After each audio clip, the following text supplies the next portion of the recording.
All council meetings are filmed with both video and audio being recorded. Video recording is focused on councillors and staff, from Councillor Roper through to Mr. Bird, Director of Assets.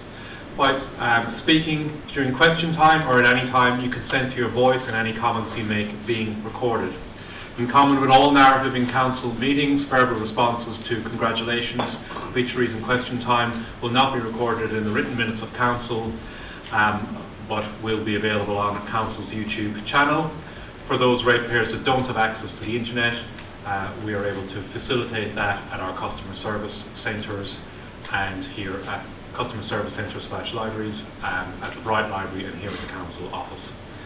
The reason, of course, behind recording council meetings is to strive to improve access and transparency of council decision making to all of our community. Thank you, Mr. Barry. If we could stand, please, for the acknowledgement of traditional owners, custodians and recognition of all people. The Alpine Shire Council acknowledges the traditional owners of the land we are now on. We also acknowledge those people who have contributed to the rich fabric of our community and strive to make wise decisions that will improve the quality of life for all. Thank you, Mr. Barry.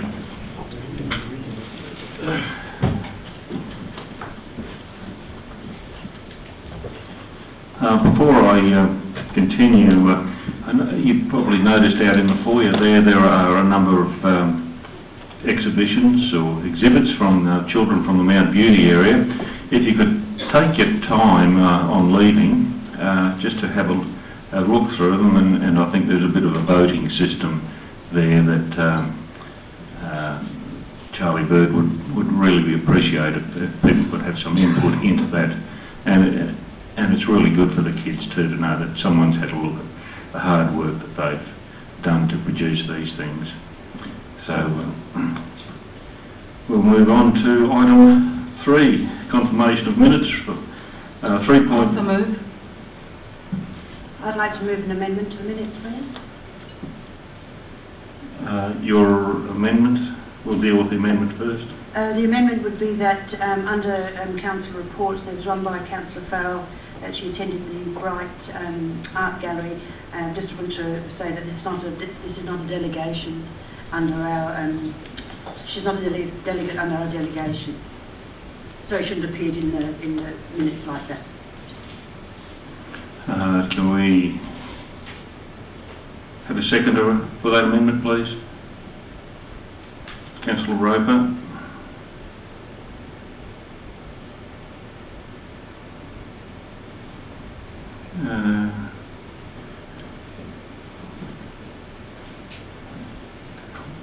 Do we have any comment? I think I've just stated. Yes, I'd like to pass some comment, please. That report was consensual, and I got permission from the art gallery to write the report. There was nothing maligning in that report, and may I just get something? Right here.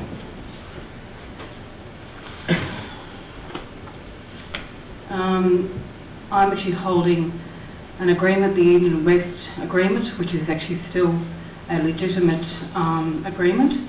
This has got no end date on it, and under 4 of this agreement, the membership of the Management Committee of the Bright Art Gallery and Cultural Centre provides for 1 councillor as a committee member.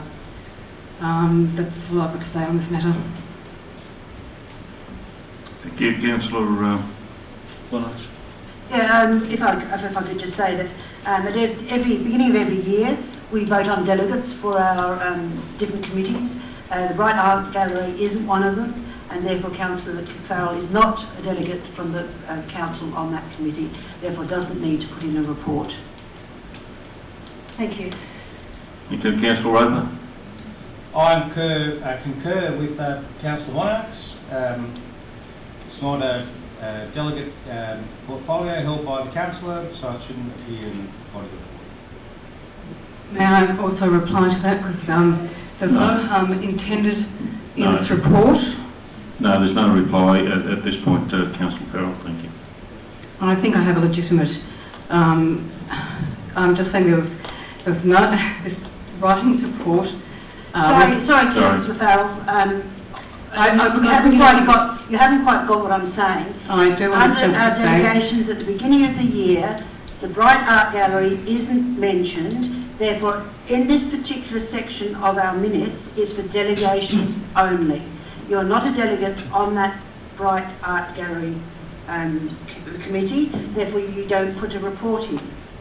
I think All that's right, as can I also say clear as that mud. I did a report for the ALGWA, which... That is not the issue in this I motion. do believe that is the Councillor Farrell. issue. Thank you, because I think it's sort of, these reports actually are showing that I am involved in the community and also engaged. That's all I've got to say. That point is not in question in this debate, Councillor Farrell, what committees you are actually on. It is to be clear about it, is what the reporting committees are for delegations, and the Bright Art Gallery is not on one of the delegated areas for councillors to report on in this formal manner at an ordinary council There was meeting. no harm intended in writing No the report. one, Councillor Farrell, Okay. is None at all. suggesting that there is any harm or malice or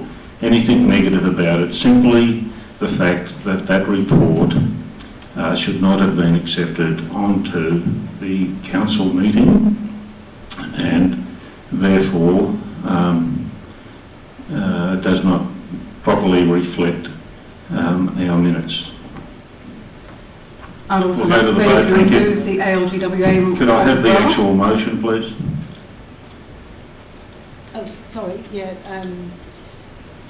Amending the minutes to remove reference to a council report by Councillor Farrell, so we need to put that in, please, in relation to the Bright Art Gallery. Councillor Roden. Well, Councillor Janis, I'd like to remind Councillor Farrell that at the December meeting of 2015, that she actually moved the motion for the appointment of councillors to represent council on committees and boards, along with Councillor Keeble. And in that document there is no mention of the Bright Library and Bright Art Gallery.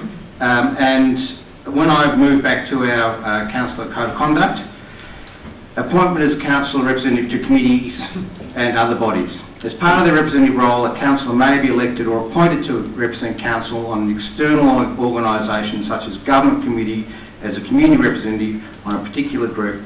When appointed to represent council on an external organisation, councillors must, clearly on the basis of their appointment, provide regular reports. So the Bright Art Gallery doesn't fit there, so hence we're at the point we're at, and I think we're at the appropriate time to pass the minutes without that document in a delegation report. Thank you. We'll go to the vote. All those in favour of the motion as written?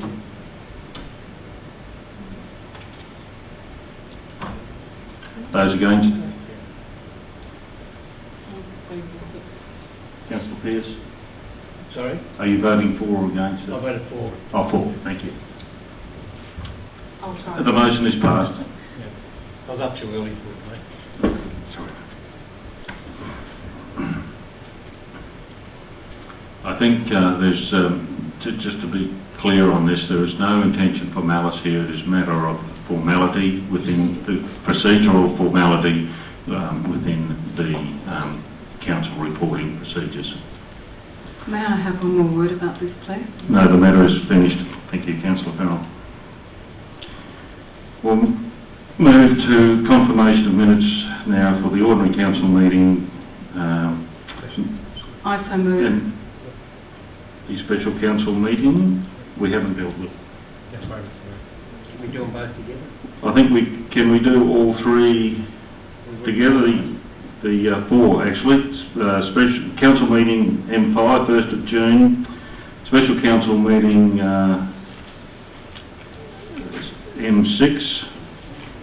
And special council meeting M7. That's fine. I so move all No, three. they've already been moved. I just haven't moved. No. They were moved last week. So are we moving them as a batch? Because if so, I'm quite happy to move them as a batch. If not, then we do them separately. Badge. I'm happy to move them have them moved as a batch. So Councillor Von Ark, seconder. Councillor Roper, are you happy with that? Yes. All those in favour? Pardon me, I thought I actually moved that just a moment ago. Why are you altering it? My understanding is we've just dealt with the amendment, Councillor Farrell.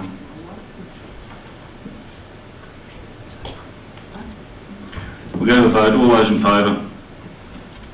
Carried.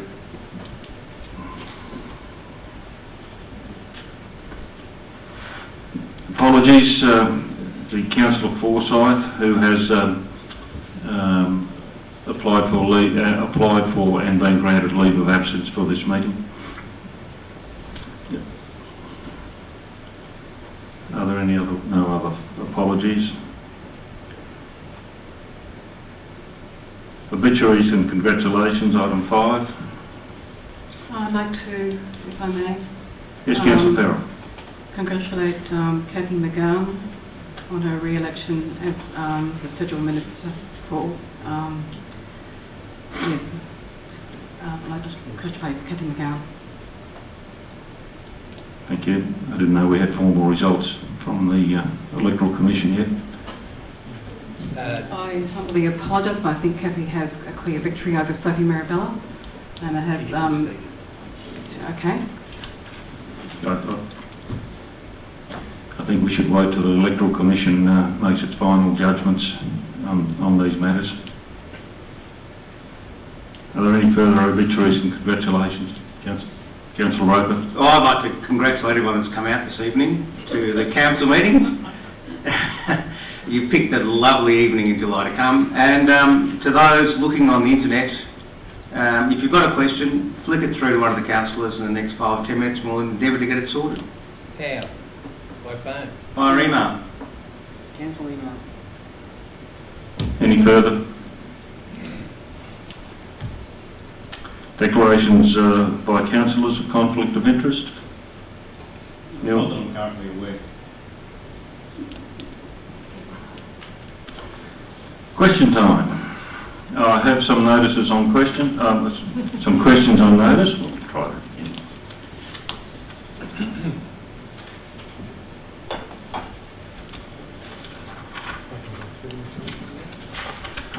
I have them here, Mr. Barry.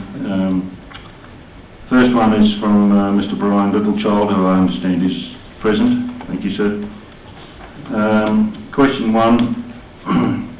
I noticed that the Wangaratta City Council charges rates at 200% for those residential and commercial properties that are undeveloped.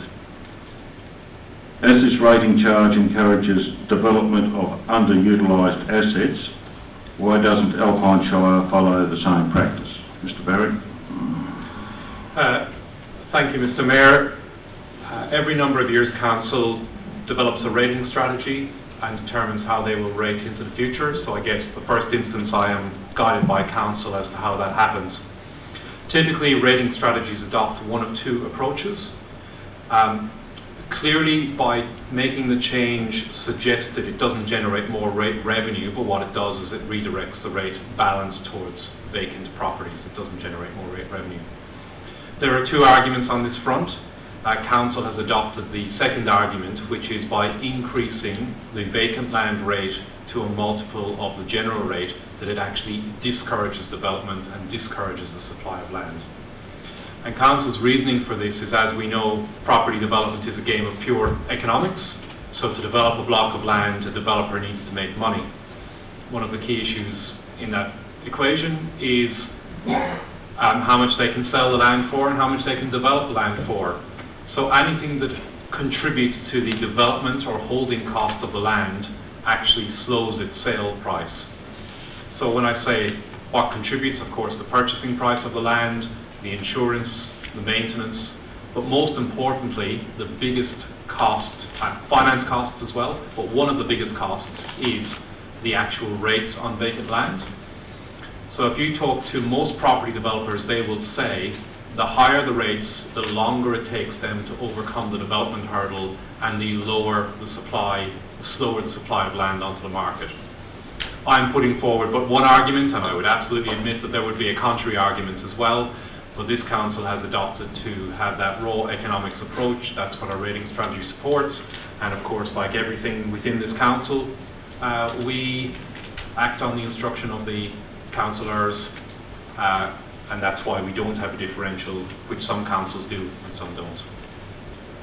Thank you, Mr. Barry. The second question is, the regional city of Casey has its register of interest showing items such as travel expenses on its website. Why isn't this the case with the Alpine Shire?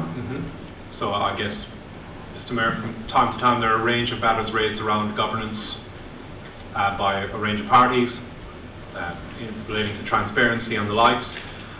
In that we have very infrequent interstate travel. I seem to recall one trip recently to Picton by 2 officers, and prior to that I believe you travelled, Mr. Mayor, to Coffs Harbour for a waste conference. So generally we will have 1 or 0 overseas travel trips in a year, so it would seem a reasonable amount of effort to put it on the website and perhaps not a lot of cost benefit involved.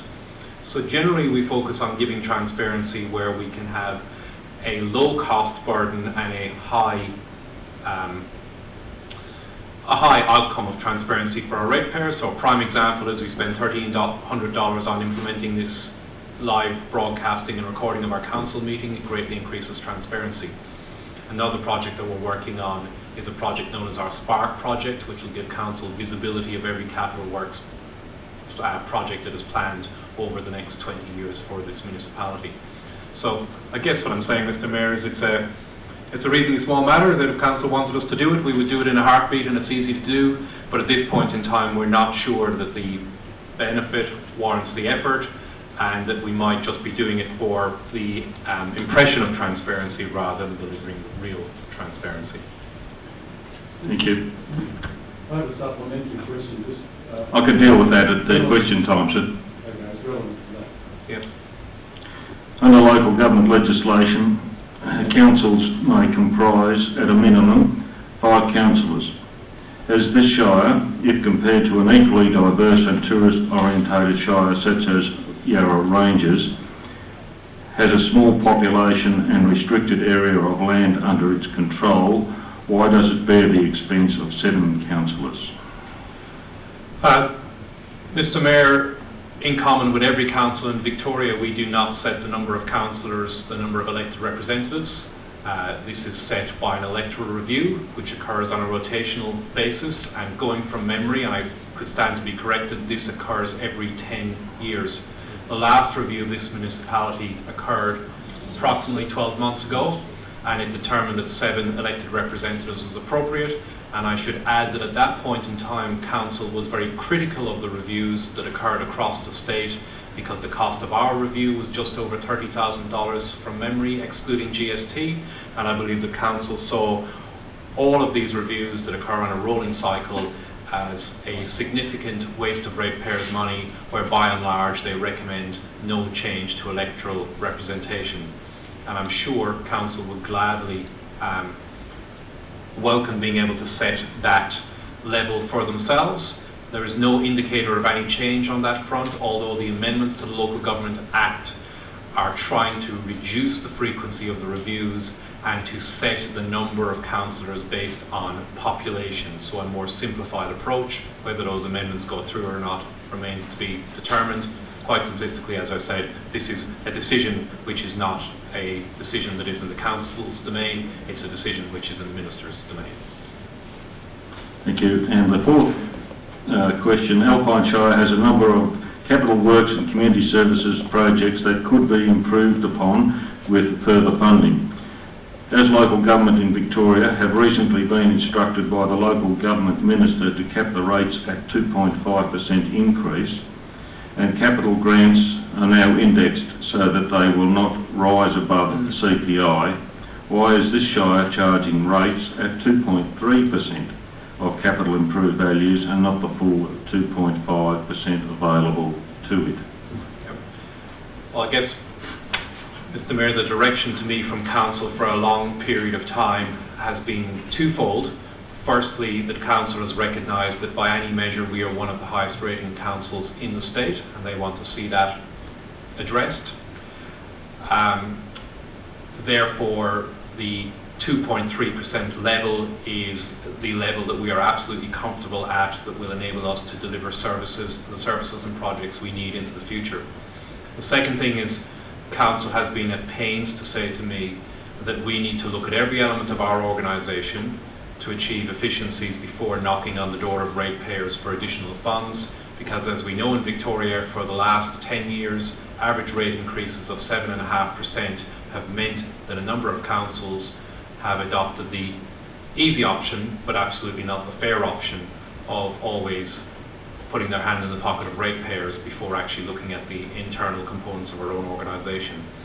So in that regard, that is why the rate increase is 2.3%, and that comfortably enables us to be sustainable into the future and to deliver the ever-increasing level of outputs that we need to deliver for our community. The other component there is a factor of capital works delivery. So our biggest inhibitor on capital works delivery is how quickly we can work up major projects, which typically take us about 2 years, and also the capacity of our team to deliver. So if we look at our historical average of capital works delivery, it sits in or around 60%. Last year, Mr. Bird's team delivered 99% of our capital works programme. So we needed to get to that level before we could start to accelerate capital works delivery. So I think if you look at our financial position, that we've got $11 million in the bank, that we continue to seek to achieve efficiencies in our organisation, and there are many. It's a strong indicator that this council has two messages. Number one, stop being one of the highest rating councils in the state, and number two, look at internal efficiencies before asking the ratepayers to contribute when they are already contributing well above the odds. Thank you, Mr. Barry. Mr. Lucas, I will return to you at question time at the appropriate moment. Thank you. The other questions on notice from Mr. Laurie Torero. Question, who is not present this evening. He normally is here for these. We'll deal with them. Question 1. Tree management policy was produced by the Alpine Shire in November 2010. The policy was to be reviewed in 2015. Has the policy been reviewed last year? If so, is it available online? Mr. Bird, you're going to answer that. Thank you, Mr. Mayor. A minor correction there. Council's tree management policy was adopted in March 2011, not 2010. However, the policy does need to be reviewed and was due for review last year. And the policy is not currently available online, but we will make it available online after this meeting. Thank you. The second question, the Alpine Shire updating the online mapping, I suppose there's a word missing here, the online mapping service periodically. Reason for the question is that several sections of the Bright map are not up to date. Thank you, Mr. Mayor. So the answer is yes. Council's online mapping service is updated periodically. I wish that Laurie was here tonight so I could ask him specifically what his areas of interest or concern were around any discrepancies. So just a broader answer there, we have 3 data sources to update our online mapping, and that's from Department of Environment, Land, Water and Planning, and we receive updates. That's the predominant data source, and we receive updates on a fortnightly basis. And then we have data from Council, which we update on an as-needs basis. And finally, we have data from other sources, such as North East Water, HVP, and for example, their North East Water's data is updated on a quarterly basis. Thank you, Mr. Bird. The final question, question 3, and I read it verbatim. Here I draw your attention to the Alpine Shire Council Policy Section 5, which refers to councillors' conduct and behaviour. Is it possible to prevent Councillor Roper being contemptuous and not respectful with some members of the gallery asking questions at question time during the General Council meetings. Signed, Laurie Torero. I will answer that question. I understand this probably emanates from a council meeting probably about two meetings ago, where there was an extended question time. It was my intent to allow those questions to be asked, because I felt it was there was some public interest in that. Now, those questions, that topic was not necessarily council business. The Bright Library at that point was not a council asset. The employees there were not council employees, and therefore was not necessarily relevant to council business. I allowed that conversation to occur, and Councillor Roper probably quite rightly got a little bit upset with me to allow that to carry on.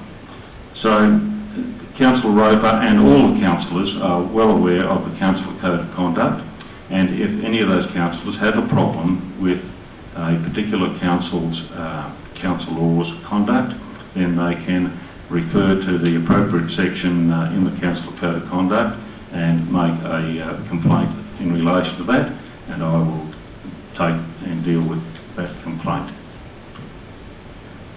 And that's the end of the question time in relation to questions on notice. Questions from the floor. At the back there, please come forward, sir. State your name. And I must ask, all questions that to be asked are relevant to council business. Council, relevant to what? Council business, sir. Absolutely. All right, Mr Mayor, Alan Finlay is my name. Back in 2000, Sydney Olympics, and we were very fortunate in the Alpine Shire to host the Cauldron here in Bright in particular. It was probably one of the greatest days for anyone who done community service, voluntary and everything else and whatever. What disappoints me is that this Cauldron is sitting up in the railway goods shed collecting dust, and it's been there for quite some time. I spoke to the Year 6s from Bright P12 College, Year 5s and 6s, there was about 65 of them in February, and just explained what the shed was about and what happens. And whilst I was talking to them about the Cauldron and the history, you could have heard a pin drop. I find it very disappointing and upsetting to think that something as important as the Olympics, and now we're in the Olympic year again, I know it's 4 sets of Olympics later, but could we please get it out of that shed, clean it up and put it on display, rotate it around the Shire. I don't care what we do with it, but it doesn't belong in a railway goods shed collecting dust. That is a fair part of our history. I've got a fair few people who carried the Cauldron. Ray Borshman lit the Cauldron, and I've spoken to him about it, and he has told me that that is the greatest thing that he has ever done in community service in his life. I'll take that as a question rather than a statement, Mr Finlay, and I will refer that to the CEO and Mr Bird to look into and confer with you further on that, and I think you will have probably the full support of councillors. Thank you, sir. Alan, I'll just go on from that. For the Commonwealth Games, we were given, or I was given, a jacket by the Bermuda Olympic team, and that again is, I haven't got a clue. It used to sit in the Mayor's office, but I haven't got a clue where that is either. So I agree with you, these things are given to us in good faith. They should actually be displayed somewhere. Those young children were very impressive. That's exactly right. And, you know, we need to do something about it. Yeah, exactly. Even if it sits in the foyer of the libraries or whatever, I don't really mind. Thank you, Mr Mayor. Yeah, just through you, Mr Mayor, we'll look into this matter, but I'm not sure that this asset has been entrusted into our ownership, and we'll seek to clarify that, because we do have a process by which anything that has been given to us is looked after. So I suspect it hasn't been entrusted to our keep, but we will certainly work with Mr Finlay to try and make sure the issue is addressed. Other questions?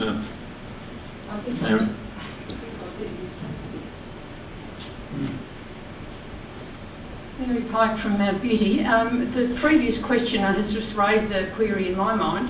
From the Commonwealth Games, as Councillor Vonarch just mentioned, I believe the Shire actually got one of the fish from the river.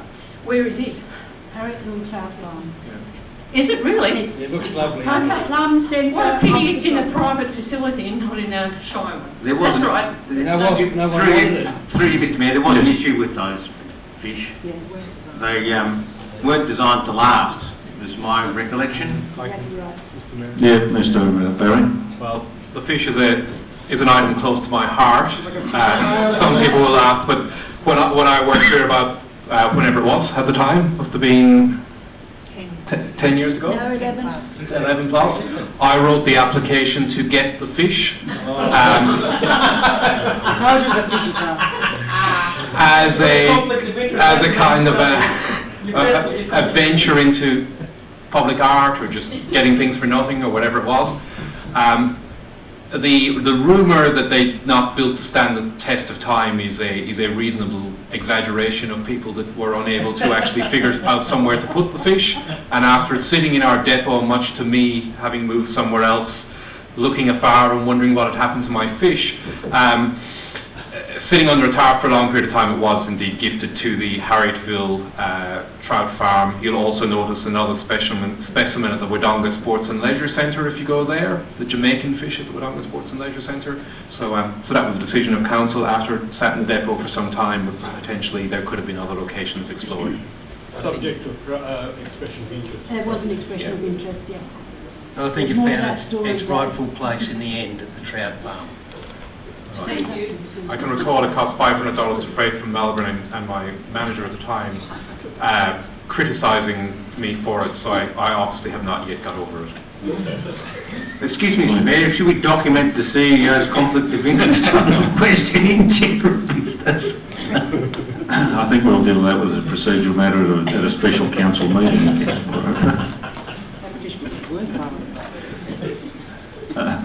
I know there are further questions. Mr. Littlechild, would you care to have yours? Thank you. Mine is a supplementary question in regard to the Register of Interest. I've gone through the Register of Interest here, and it contains obviously more items than just travel. It contains other information such as successful and unsuccessful grant applications, which and council's contribution in terms of logistics to various event promoters that are in the Shire. And I can assure you they are there because I read them.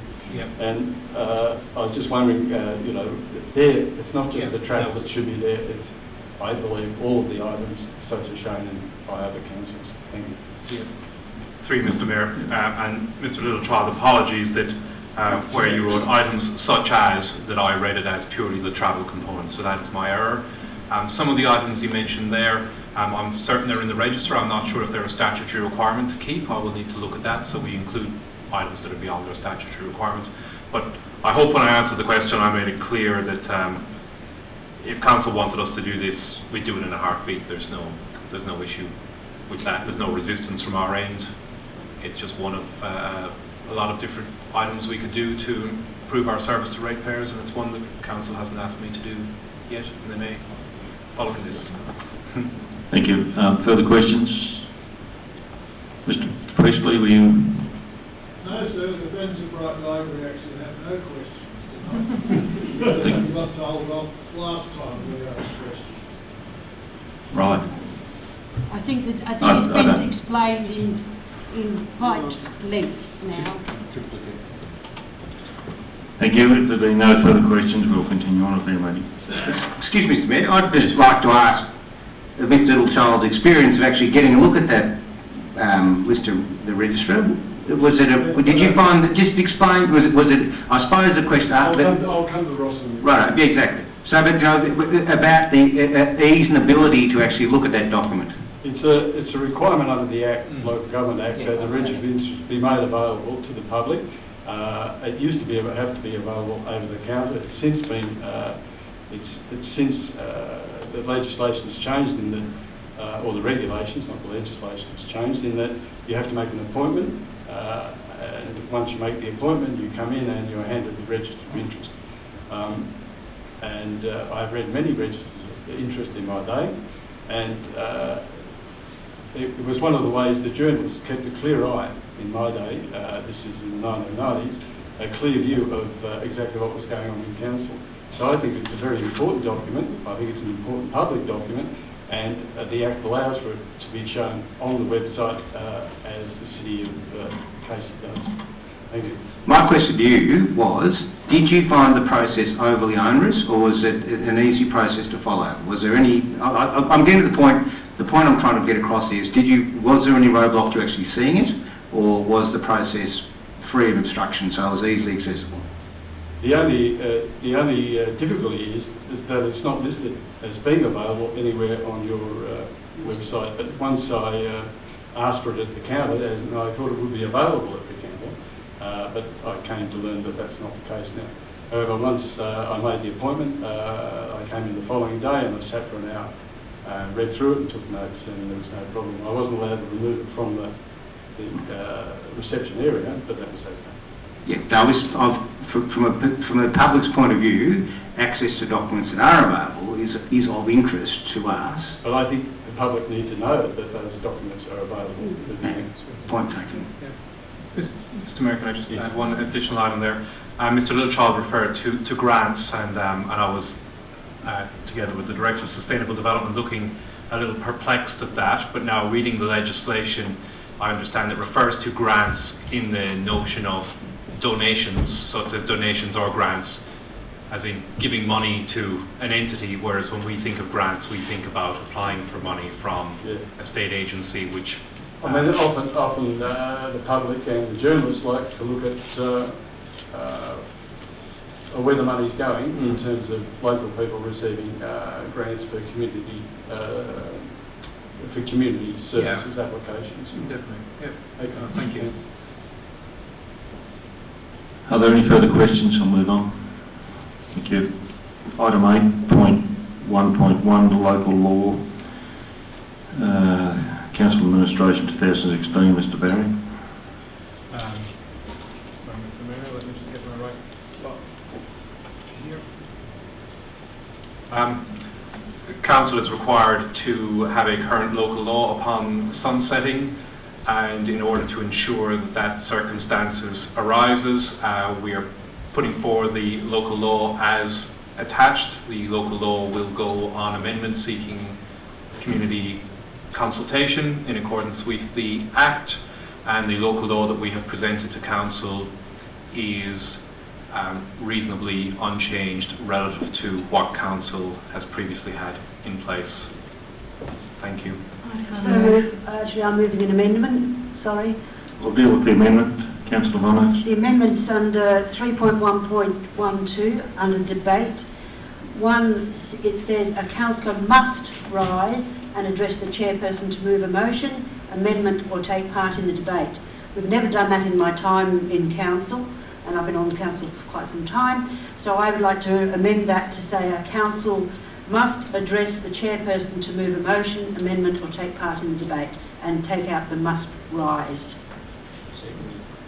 Seconded, Councillor Roper. Any comment on that? I'll just make a comment why I'm doing it, is that I've been to council meetings where it's like a bobbing up and down, you say, I move, I second, and it's just ridiculous. To speak to a motion, if you really feel that strongly about it, yes, do get up and speak, but I don't think you should say we must rise. Councillor Roper. Anything that prevents Councillor Von Arx from stretching a hamstring, I'm in favour of. That's very thoughtful of you, Councillor Roper. It can be very good. He My can age. be thoughtful. We'll take any further comment on that? Take it to the vote to have that amendment put into the document for public comment. All those in favour? Carried. We will now move on to the recommendation. I believe that Councillor Farrell got in there to recommend Thank you. move that motion. Go to the seconder, please. Mayor Janice, I'd like to pass that motion, thank you. Yeah, a seconder, The please. amendment. With the amendment. With the amendment. I just did that. You No, don't you need to just do did it the again. amendment. Yeah, We you just don't did the need to- amendment. Pardon? We just did the amendment.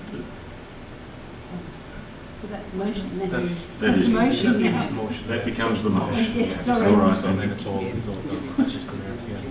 We did the motion with the amendment. Yeah. Very good, it is done. It's carried. Sorry. No, I take your advice, Councillor Lennox, a long-standing councillor. 8.2.1, Finance Committee meeting minutes. Trevor Britton. Thank you, Mr Mayor. Finance Committee met in June. I think most of, or many of the councillors were there.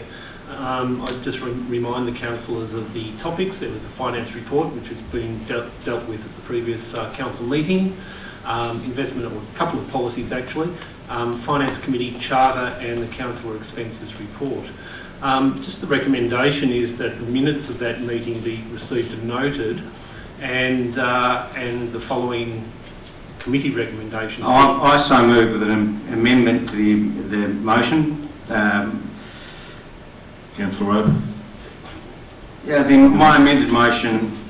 Can I have a second? Oh, no, sorry. My amended motion. Yes.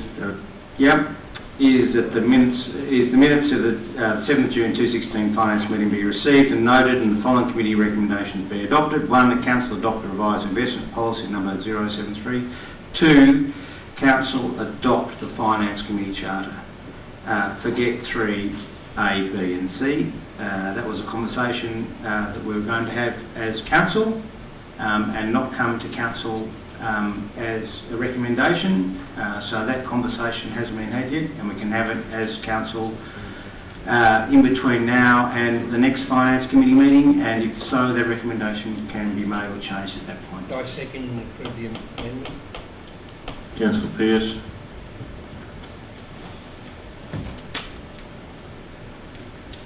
I'll put the recommendation or the motion to the vote as we see on the board there, and that should be without A, B and C. Is that correct, Councillor Roper? Oh, 3, A, B and C. Yeah, okay. So the reason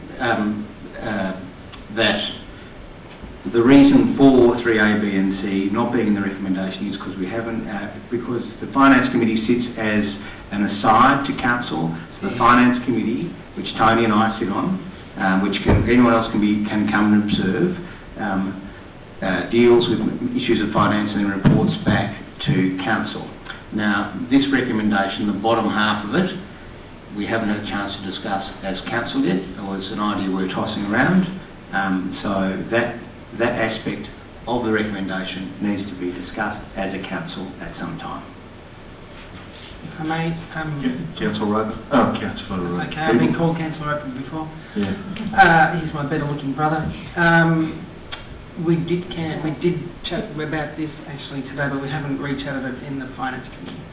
So at a briefing session today, we did chat about 3A, B and C, but I think we should wait until after the next Finance Committee. Thank you. Is there any further comment? No, no further comment. We'll take it to the vote without 3A, B and C. All those in favour? Carried unanimously. Thank you. That's it.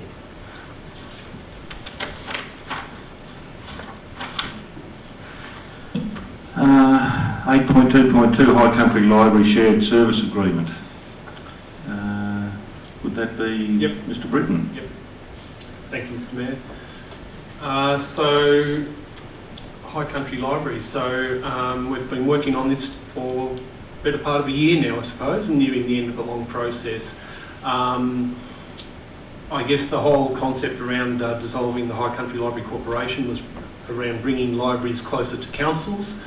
So now Alpine Shire Council manages and operates its own branch libraries, and we're also operating a hub service on behalf of Wangaratta, Benalla and Mansfield libraries. So, as I said, we're very near the end of that process, and we'll be looking to start or commence the new operation as from the 1st of August. And I'd have to say that so far the whole transition process has been quite a smooth one and a successful one. So this recommendation is just around tying off some of those outstanding items. Recommendation is that council sign and seal the shared service agreement, that's around the hub. And secondly, that the CEO be authorised to sign the supply agreement with the MAV So moved. for SWIFT. Councillor Von Arx. And seconder, please. Yeah. Councillor Pearce. Councillor Von Arx. Yeah, as we discussed the libraries enough at the last meeting, so I don't think we'll go into much detail here. But this is the final step now, and once this is signed, the other councils will sign in either this week or at the beginning of next week. And of course the SWIFT consortium is where we buy our books from, so that has to be signed over to the Alpine Shire. So I'd just like to take this opportunity of thanking Leanne Williams for all her work she's done for the Alpine Shire, and of course Trevor and his team. But Leanne's done an outstanding amount of work on this library transition.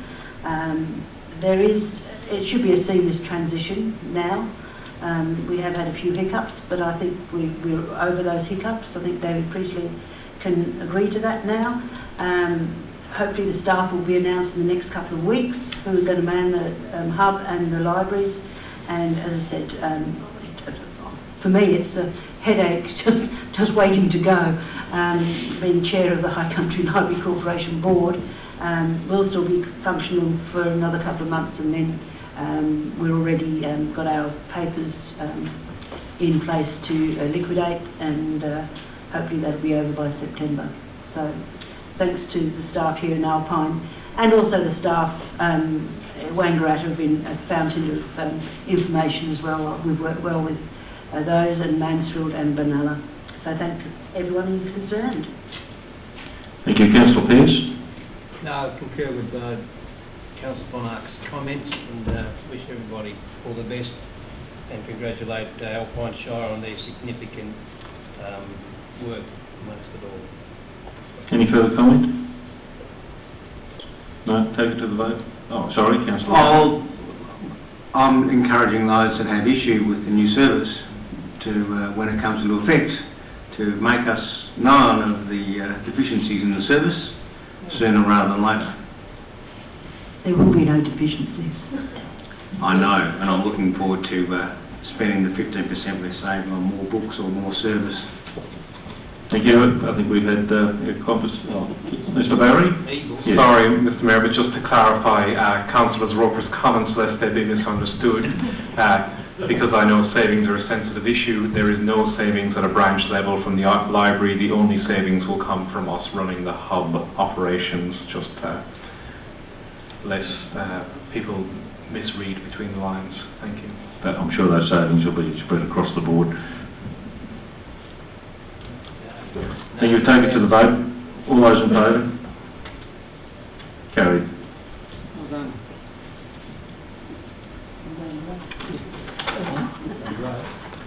8.2.3 Subdivision Recreation Reserve. Yep. Trevor, you're doing that one? Yep. Thank you, Mr. Mayor. Council Subdivision Recreation Reserve 2015-16 was in the order of $255,000, I think the report shows. I'd like to recommend that that reserve be used to contribute to the 4 listed projects on the board.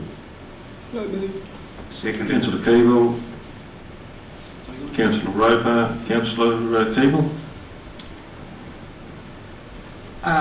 No comments other than it's good to see that we get that reserve, spend that reserve where it needs to be spent, move it down. It's great. Councillor Roper. There is confusion. You can be confused looking at what the subdivision recreation reserve is. We're not cutting up a reserve. It's actually a reserve that people that want to do any subdivision or development pay into, and this is the spending of those funding. So it's a financial reserve, it's not a land reserve. And I'm happy the council's spending the money around the Shire, building facilities for the community. Thank you. Any further comment? Take it to the vote. All those in favour? Carried.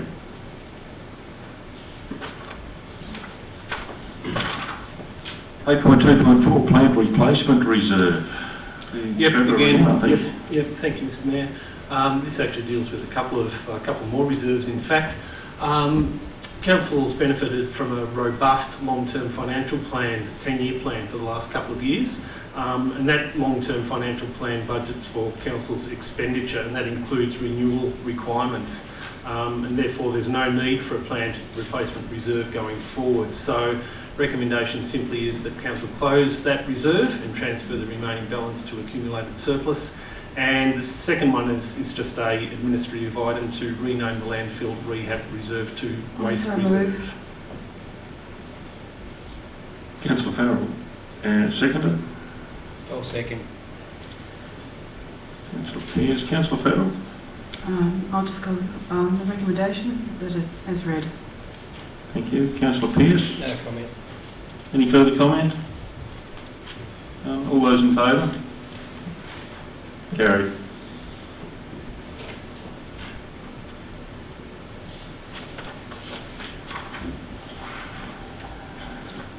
Uh, 8.3.1 Dissolution of Murray to Mountains Rail Trail Committee of Management. I so move. I'll second. Councillor Bonards. It's all right, Charlie. I'm sorry. Councillor Pearce, will you second it, please? Yeah. Yes, thank you.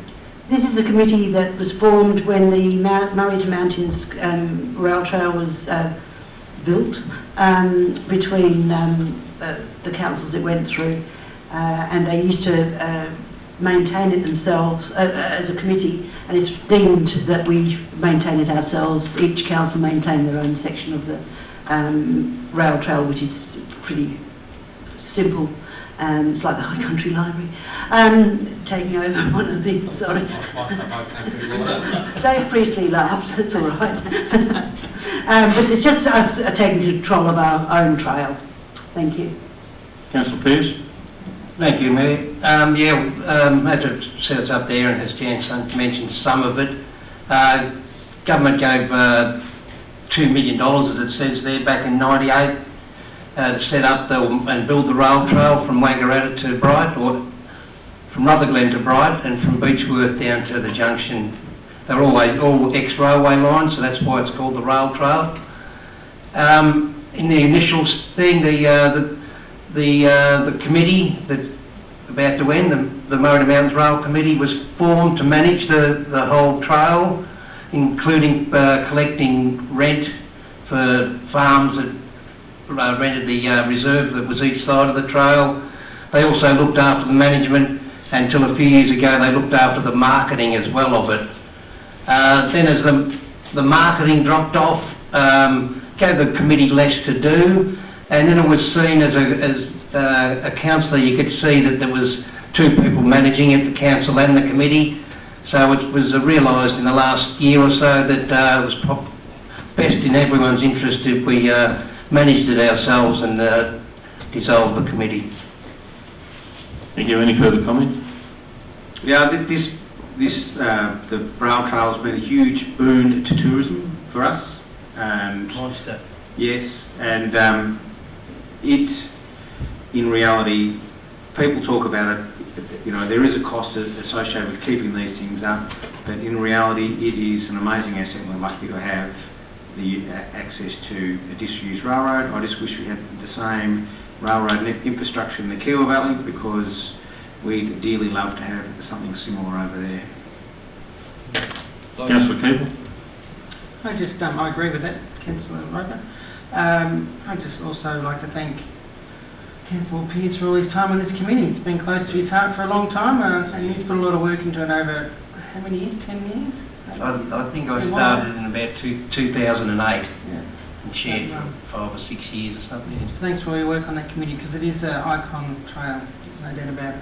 But if I may add, not forgetting the busiest section of that particular rail trail is probably Port Punker to Bright, so it's extremely significant to us. It's almost you can't get on sometimes, it's that busy, but I hope in the future that, after we get a rail trail up the Kiwa, I hope that we can come back and widen it. I don't know if any of you have been on the Wandilla to Bright Trail, which is a lot wider. It's room for disabled vehicles, kids on their bikes. It's just amazing. All the rail trails. So I recommend Mount Beauty get one. Might have to start with a train. Fast train? I think we'll go to the vote. All those in favour? Hang on, can I have a Oh, right? sorry, my I just want to say that I wasn't on council when this all started, but I must admit I was one of the people that sat in Myrtle and said, what the hell do we need a rail trail to Bright for? I bite my words. I'm sorry. We did need one. It's the most fantastic thing that we've got in the Shire, and I'll humbly apologise to anyone at the time for my negativity. Apologies taken. All those in favour? Carried.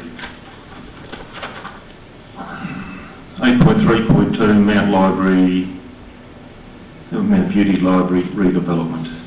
I'm going to preempt this and move with actually an amendment, if I could please. And the amendment is subject, sorry Heather, you're making work tonight, subject, so the whole award contract number CT16022, Mount Beauty Library redevelopment to Premier Building and Construction, Proprietary Limited, for the lump sum price of $347,795 excluding GST, and the words subject to the insurance settlement placed after it. I'd like to second that amendment, please. First of all, I'd like to say congratulations to Charlie, and I have cut him off twice tonight. I don't think he worries that much. But this is fantastic. At long last, we've got someone ready out there to build it. I think in some cases, was it fortuitous that we had a windstorm and the roof blew off? I'm not too sure. But it has certainly given us scope to do a lot more work with the insurance money, which we have to wait on the amount till it becomes, hopefully in the next couple of weeks we'll know about that. But this is, something that Mount Beauty have looked for some time, is a great library. Not that it's probably not going to be that much bigger, but it's going to be a beautiful library. We went out to community to discuss whether we move it to where it is now, funny enough. Whether we should have or shouldn't is the community decided not to, and that's the community's decision. But, we all deserve a good library. As you can see, I'm passionate about libraries. And I think this is going to be a real asset to Mount Beauty. And I can't wait to see it built. And I know I won't be around when I will be around. But won't be on council when it's built. But hopefully I'll get an invitation for the opening. Thank you, Councillor Lyons. Councillor Farrell? We've actually seen it in situ with the innards taken out. The building looks fantastic. It's just an empty shell at the moment, but I'm sure there's an extraordinary amount of potential. Can I ask you a question about this sum price? Has that actually come down a little bit, or was it? I've got a feeling that the price was higher originally. It was over 400. Or could you just shed some light on that, please, Charlie? Thank you. Yes, Councillor Farrell. We saw tenders in June 2015, and the tenders came in. They were significantly exceeded the budget, so I undertook a redesign earlier this year, which resulted in construction tenders being about $160,000 cheaper, so that was well worth redesign. Thank you, Mr. Bird. Any further comment? Yes, Mr. Mayor. Yes, Councillor Wade. Waiting for the insurance claim isn't going to affect the building schedule or put us in place of incurring any costs?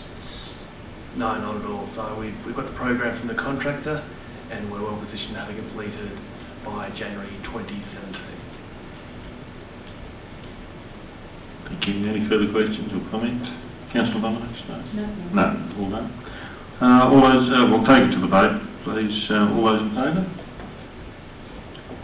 It is carried.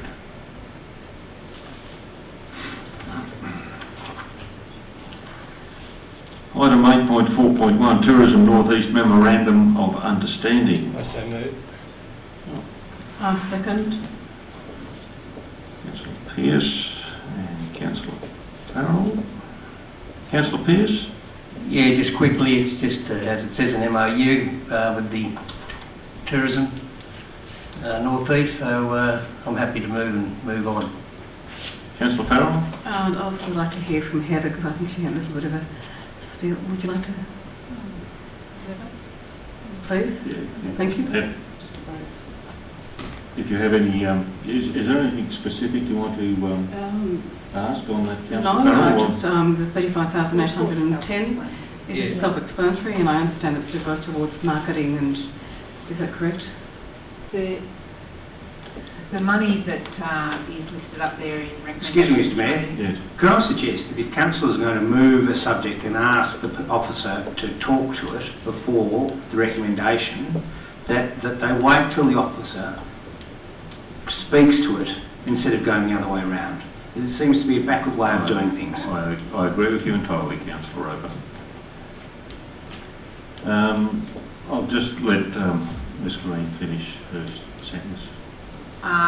The $35,000 there is council's contribution, along with many other councils in the North East, to the establishment of Tourism North East, the organisation. Council also pays an additional amount towards marketing. Thank you. Thank you, Ms Green. We'll take it to the vote then. All those in favour? It is carried.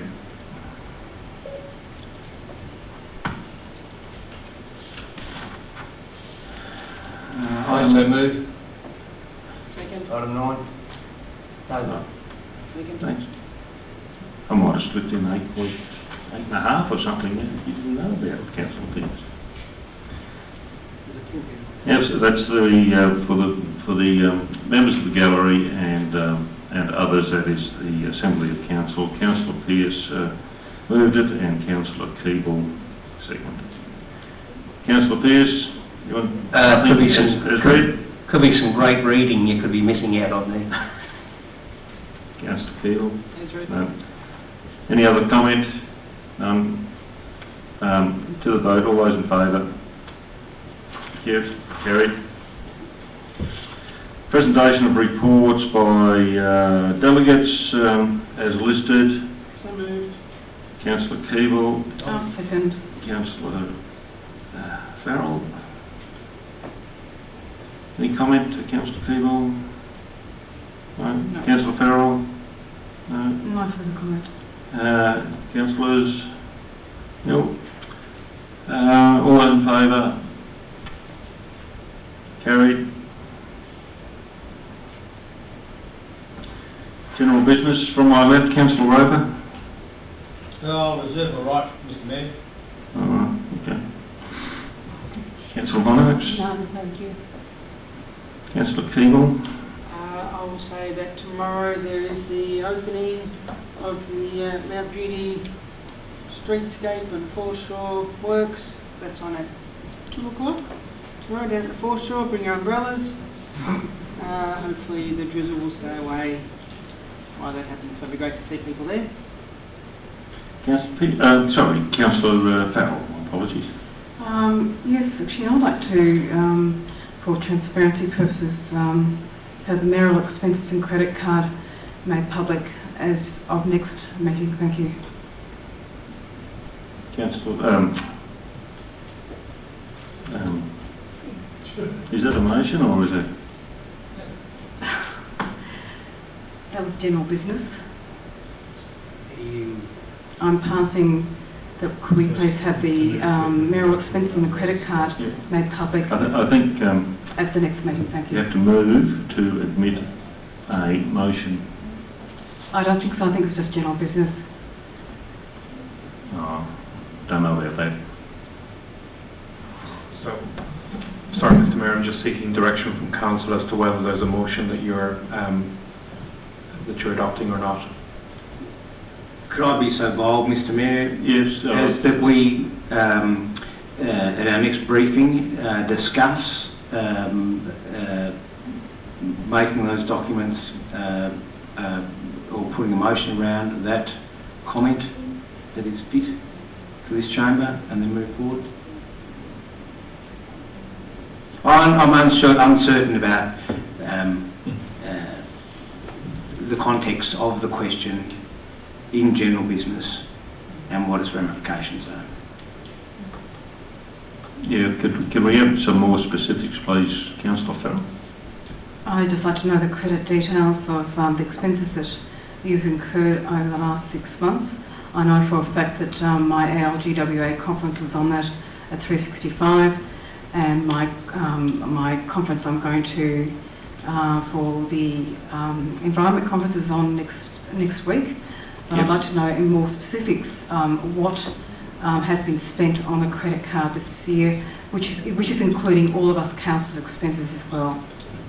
I'd just like to have some transparency over that matter, please. Yeah, that is reported with the Finance Committee. It's all on there. No, I don't think that is actually specific. I don't think there's nothing to hide. No, I'm not suggesting there's anything to hide. Excuse me, can I just interrupt here? Councillor Barnes? It's a bit frustrating that every mayor that's ever been here, Councillor Farrell, has always had a go at. And I'm sick to death of it, to be quite truthful. 4 years of this, and it's pathetic that every mayor that's been a mayor has been criticised in some way or other. The mayor has a duty to represent the Shire. Where he goes, or she goes, is representing the Shire. I don't think we need to be so petty as to say, I spent $350 here and $375 there. It's all there, and if you actually go back to our finance report... Excuse me, Mr Mayor, we do actually have an expenses document. That's right. And the way that we account for credit cards, from memory, the Mayor signs off on the CEO's credit card, and from memory, the Chair of the Finance Committee, I think you'll find in there, signs off on the Mayor's credit card. So I'm pretty sure that's the way it's written. And I think probably the best way around this, at this juncture, is prior to the next briefing session, if we just point everyone in the right direction for the expenses reimbursement process, and then we can have a discussion at the briefing session and formulate what we need to bring to this meeting. That would be my view on this matter, and for public knowledge, I do have a credit card, and the reason for that is that it makes it easier for staff to book conferences, travel, any number of items against a particular credit card. If it goes against the CEO's credit card, then there are times where the limit is reached on that card, and those conferences, whatever it might be, can't be credited against that amount. So it is easier for the mayor to have a card that the staff can credit against, and that it is signed off by the Finance Committee. And in doing so, all receipts have to be, as with any transaction that we have within the Shire, all receipts have to be produced and accounted for against any amount. So I'm happy for that to be put up in blazing lights out front of the council office at any time that anyone wants to see it. But I think that might be a little bit of overkill, so I understand that Councillor Farrell is all into transparency. Not a problem with that, but I think the matter will be dealt with by councillors before the next meeting, and a discussion will take place in relation to that. Councillor Pearce. No comment. No, do you have any general business? I'll reserve my right in case he's got a comment. It's going to turn out to be a long meeting, gentlemen. No, it won't be long. Oh, no, I'll use my right now, Mr Mayor, to assure everyone the council has a very, very robust expenses process and repayment process, and I think for we probably should make that document public, so as everyone can run an eye over it before our next meeting. Because I can see a couple of questions coming already. I think we should all be on that document then. Totally agree, Councillor Pearce. It shouldn't be just the Mayor, it should be every councillor. I totally agree with that as well, Councillor Bonnox, that we all should be transparent with our expenses. Exactly. Councillor Farrell, do you have a motion? Do you want to move a motion put forward in relation to it? And if so, put the motion forward. Okay, I'm requesting that the mayoral credit card expenses be available, and it is a matter of transparency. We have nothing to hide. I've got nothing to hide, and I just think that sort of it's a simple question just to ask about our expenses. I am not having a go at. Okay, that's all. Point of order. We can't have a motion in general business. He's in.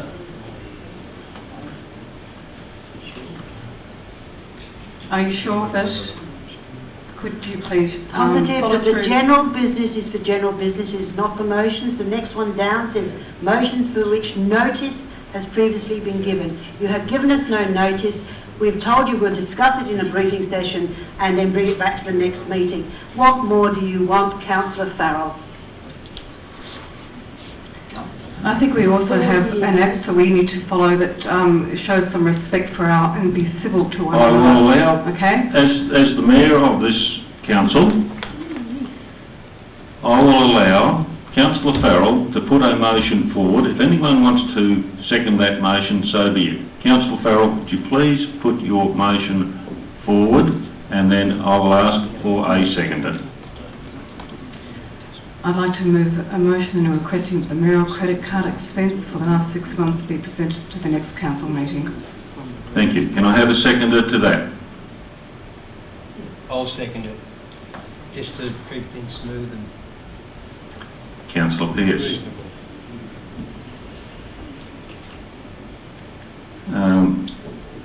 Councillor Farrell, do you want to talk to that then?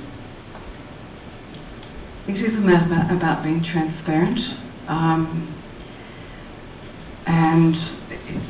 I just feel that we need to, all of us, including myself.